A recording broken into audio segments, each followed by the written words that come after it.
I didn't expect to like end a book and just like my automatic reaction was just like the Tina Belcher groan. But I literally, like, as soon as this book ended, I just sat there and was just like,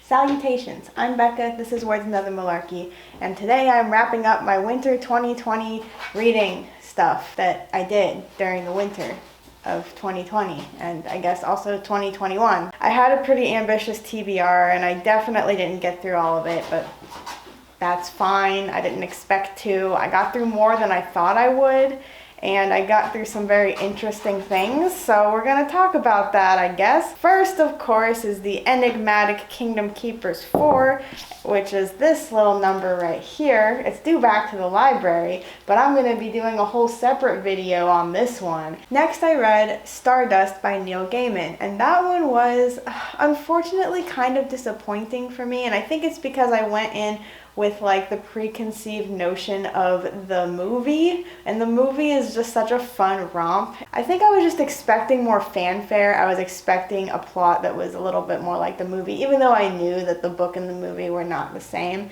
And the book was just so underwhelming in what actually happens within it that I was like, that's it? Like that's Stardust? Everything that was put into the screenplay that wasn't in the book, in my opinion, enhanced the original story. So that's my like hot take on Stardust. I know it's a classic. I know a lot of people love it. I'm sorry, it just didn't quite impress me, but maybe that wasn't the point. I don't know. I like to give things the benefit of the doubt. I also read All Our Wrong Todays by Ilan Mastai, which I've had on my TBR forever, and it was interesting. I listened to the audiobook, which was narrated by the author, and I think that there are pros and cons to having the author narrate it. The way that he inflected a lot of the things in the book was so annoying to me in probably really superficial ways. Like he would like end sentences as if they were questions, but they weren't questions. Like it was just a regular sentence, but like it was just the way that he chose to interpret his own writing, which I mean, he's the author, so he can do that. So the premise is the main character comes from the future that the 1960s thought that we'd have with jetpacks and this perfect utopia. It was like this guy invented this like incredible engine that changed the world and like, you know, revolutionized society. So you start with him and his perfect future, but his father invents the time machine, and he, because of dumb things, as characters do, he uses the time machine to go back to like the day that the engine was invented. There's reasons why that was the day they were aiming for, but he uses it for petty reasons, and he ends up messing up the future. Then he goes back to the future, and it's our future, it's our present. I think it's supposed to be 2012, and it's like, you know, a mess. To him, it's just awful. He tracks down his family and everything in this universe, and like his life is significantly like more pleasant. Like his family is happy, and he's got like a good job and stuff. Like there's this whole like, it raises some really interesting hypothetical questions, and it honestly, for a while, I was really impressed with how it handled the whole time travel paradox. And then we get to the part where he finds the guy that originally invented the engine, and then everything just goes to shit in terms of making any logical sense whatsoever. I mean, I feel like time travel stories inevitably do that. No matter how much the author thinks it through, they always end up confusing. And this one just did some really weird things in like its third act. And in the end, the ending made me groan so loud. I didn't expect to like end a book and just like my automatic reaction was just like the Tina Belcher groan. But I literally, like, as soon as this book ended, I just sat there and was like,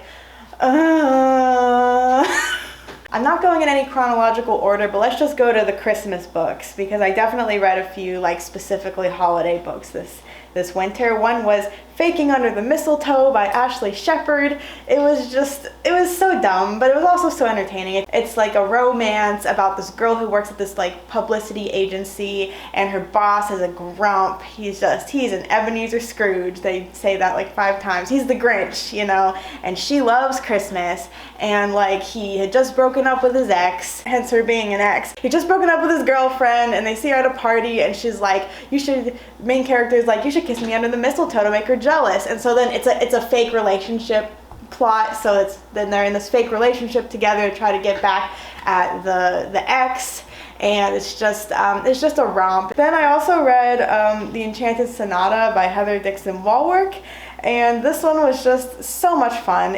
I didn't know until like about halfway through the book that she used to I think she used to animate for Disney or something, or worked for Disney, and you can just see the Disney influence in this movie. It reads and plays out like a Disney movie, and that's not really an insult. It's not like a super big compliment either, but it's not an insult because it was just so fun and atmospheric. She did a great job like capturing like the imagery of the Nutcracker. It was really fun to read. There was some plot points that were like really like tropey or like cliche, and you kind of like really saw the ending coming. Like you knew exactly what the main character's arc was gonna be, and like you knew what her deal was. The villain was kind of ridiculous. Like his whole thing was like really petty. He hated the Nutcracker Prince character because reasons, but there were some really, really nice moments and some really great scenes, and I loved the Nutcracker's character so much. His actual name's Nikolai, and he was just a cinnamon roll. He was just a good old boy. He just was trying to do the right thing. He's like this young emperor, and he's like, he feels really inadequate because his father was such a great emperor, and he like died, and then he took the throne too young, and he's just like, he just feels the need to prove himself. Oh, and that was the other thing about the villain. He was like, you have to prove that you're an emperor, and I'm just like it happened to be the exact insecurity that this character had. Like, how did the villain even know that the emperor was insecure about his like leadership abilities, and why did he make that the curse? And like, it just felt so Disney. That's my hot take. I really enjoyed this book. It was a perfect read for Christmas, and I would read it again. All right, I also read Sun and Moon, Ice and Snow by Jessica Day George, and this is just such a beautiful book, such a lovely fairy tale retelling. It's this old like Norwegian folktale called East of the Sun, West of the Moon, and it's very Beauty and the Beast-esque. I don't know which came first. This one might have been like the original fairy tale that Beauty and the Beast got inspired by. I didn't look it up, but this is just a retelling of it, and it's so fun. I don't know, that's all I can say. I was gonna do a whole video on it, but I don't know, it's like not winter anymore, and I don't feel like putting out a video about a winter book. But maybe next season I'll do a video on it, because it really is such a fun, lighthearted, like feel-good read. Yeah, okay, so I also read it was called The Rose Princess. It's like the first in a series, but I don't plan on reading any of the others. Like each one, it's one of those where like each one in the series like focuses on a different princess and a different retelling. And there's series I like that do that, but this one I was good with the first one. It's a retelling of Sleeping Beauty. The world building was pretty sparse, and it was just like, I don't know, underdeveloped in a lot of ways as a story. It was fun. It was a fun, quick read. I really enjoyed it. You know, it was inoffensive. Like, that's a word that actually describes it. It was inoffensive. It was cute. And the one thing I really, really liked about it was that it took the Once Upon a Dream thing and made it super duper, like, plot important, where, like, she and the prince character, who's actually a duke in this story, they literally knew each other once upon a dream because they had these shared dreams from like the time they were children onwards, because they're like connected by the curse. Because of the curse, they like couldn't really see each other's faces, but they could talk to each other, and so they became friends. And so when they finally meet, it's not just like this, you know, insta love. It's like once they realize who the other is, it's like, oh my god, this is my best friend. Like, this is the person I've like been sharing dreams with for 15 years. It's really beautiful, and I loved that element of it. Like I've established before, I like the fluffy stuff, so I did like this one. I was supposed to read Days of Blood and Starlight by Laini Taylor. It's the sequel to Daughter of Smoke and Bone. I DNF'd it, and there's a couple reasons why. One is that I realized that like I just don't care as much about this series as I thought I did. I really don't care what happens to these characters. I don't care about the plot or the world. I'm just not big on like an angel demon fantasy world, and that's just me. But what really got me was that there's a little bit of this in the first book, but it started to come in more. I think I got about like a quarter through the second one, but it started to come in more through this book, and it was like this, almost like this glorification of self-harm that I really didn't like this like putting yourself through like physical pain, and it almost was supposed to be like attractive. And I really, there was like this one scene in particular where it was just like, it really rubbed me the wrong way, and so I was just like, no, because I had a feeling it was just going to get worse. You know, we all have our sensitivities, and that's one of mine. I'm not a big fan of glorifying, if a character is like dealing with self-harm, and that's like, you know, something they grow through, that's one thing. But this one felt, maybe this was kind of just a trope of the time. Maybe this kind of just follows after the Twilight 50 Shades of Grey thing. Yeah, not for me. So then what took up a good chunk of my January was that I read BookTube's love child, Six of Crows by Leigh Bardugo. And I have thoughts. Now, most of those thoughts went into the Ink Catchers Book Club video that I partook in over on Inks and Tomes' channel. So you can go check that out to hear my thoughts and the rest of the book club's thoughts. I didn't dislike the book, okay? I liked it, I enjoyed it. I can see why people really love it. I could not help but like these characters. Like, they're written well. You know, you have to root for them, even though some of them, Kaz, are damn near irredeemable. And I'm in the middle of Crooked Kingdom right now, so I care enough to want to continue. We're also doing that for the book club, so I'm compelled by peer pressure. Yeah, I don't want to go on a whole long rant about Six of Crows because I already did that, but I will just tell you the one thing that I really didn't like about it.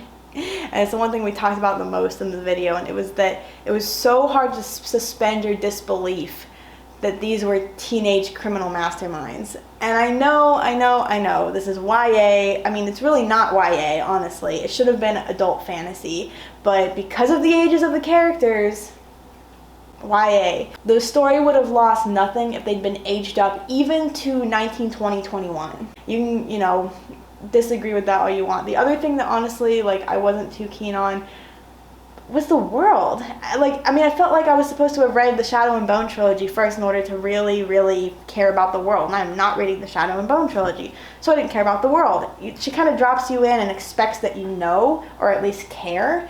And so, like, it was a little bit jarring because I felt like I was supposed to have this background information that I didn't. And so, because of that, I couldn't really fully immerse myself in the world, and I didn't really care about the world. I feel like that's a really, really cheap take. I took some cheap shots at Six of Crows, but it really is a good book, and I do understand the phenomenon, so I don't think I can really pass judgment on it until I finish Crooked Kingdom. But in case you were curious, that's my hot take.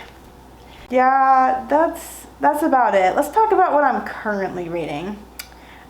See, the thing is, there's one that I'm like literally just about to finish, but I just didn't get to. I have like, it's an audiobook and I have like a disc left, so maybe like 30 minutes of listening time, maybe 45, and I just haven't gotten to it. I was listening to it earlier today, but it didn't make it all the way through, and that's Sorcery of Thorns by Margaret Rogerson, and I have thoughts on it. Unfortunately, I don't like it so far as much as Enchantment of Ravens. Enchantment of Ravens just hit all the right buttons for me, but I do like it. I like her writing style. This is a very interesting world. I feel like fans of Harry Potter would really like the Sorcery of Thorns. It has some very similar world building aspects to it. I mean, you got sorcerers. They're in like, I don't know, like a European-esque society. I think it's kind of an alternate reality. Yeah, but there's some things about it that I'm just like not too keen on, but I also haven't finished it yet, so I don't really know how to feel all that much. So here's what I'm currently reading. Real quick, let's talk about the Cars readathon, shall we? First of all, Team Hostile Takeover Bank won! We won! Kachika! Where's the girls? Bring out the confetti! And I probably had nothing to do with that because I brought in very few pages and I lost the tape on this, so there's like no way to keep it. It was a lot of fun though. It was just a really rough week for me to do it, so I didn't get through a single book. I got into some books. Crooked Kingdom was one of them, and so I'm in the middle of Crooked Kingdom right now, currently reading, and then I'm like a quarter of the way through The Fine Art of Losing Control by Ashley Shepard. So it was just a fun experience. I'm glad I participated. I just wish I could have like done better at it, but it doesn't matter really, you know, personal best, because really it was a team effort, and thanks to the other members of my team who read way more than I did, we took home the Piston Cup. So Kachika. What else am I currently reading? Once Upon a River, I'm still in the middle of it. Alexander Hamilton, I'm still not any more pages than I was in the summer.